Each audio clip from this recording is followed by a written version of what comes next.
বিজেপির জেলা শাসক দপ্তর ঘেরাও অভিযান ঘিরে দিনভর উত্তপ্তই রইল জেলা। প্রাক্তন কেন্দ্রীয় মন্ত্রী নিশীথ প্রামাণিকের নেতৃত্বে কোচবিহারে জেলা শাসকের অফিস অভিযান ঘিরে ধুন্ধুমার পরিস্থিতি তৈরি হয়। বিজেপি কর্মীরা ব্যারিকেড ভাঙার চেষ্টা করলে পুলিশের সঙ্গে ধস্তাধস্তি বেঁধে যায়। পুলিশ সুপারের অফিসে ইট বৃষ্টি শুরু করে বিজেপি। পরিস্থিতি নিয়ন্ত্রণে আনতে কাঁদানে গ্যাস, জল কামান, লাঠিচার্জ করে পুলিশ। ঘটনার জেরে রণক্ষেত্রের চেহারা নেয় সাগর দিঘি চত্বর।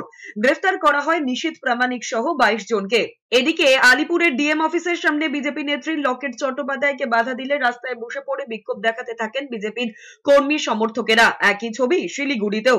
বিজেপি কর্মী সমর্থকেরা ব্যারিকেড ভাঙার চেষ্টা করতে পুলিশের সঙ্গে ধস্তাধস্তি বেঁধে যায়। हम लोग तो 10-12 लोग जा रहे थे, वो देखा भी नहीं करेगा, फोन में बात भी नहीं करेगा, अरेस्ट কেন করছে?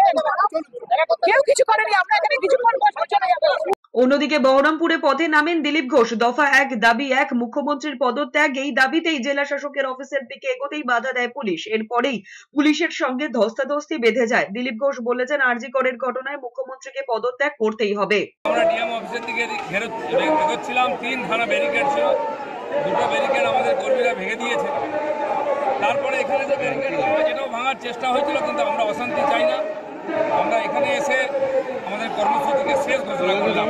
অন্যদিকে বর্ধমানে কার্জন গেটের কাছে পুলিশের ব্যারিকেড ভাঙেন বিজেপি কর্মীরা। এরপরই পুলিশের সঙ্গে ধস্তাধস্তি বেঁধে যায়। একই পরিস্থিতি আসানসোলেও। আসানসোলের বিএনআর মোড় থেকে মিছিল করে জেলা শাসকের অফিসে যাওয়ার চেষ্টা করলে ব্যারিকেড করে আটকে দেয় পুলিশ। বিজেপির কর্মীরা ব্যারিকেড ভেঙে এগোনোর চেষ্টা করতেই ধুন্ধুমার পরিস্থিতি তৈরি হয়।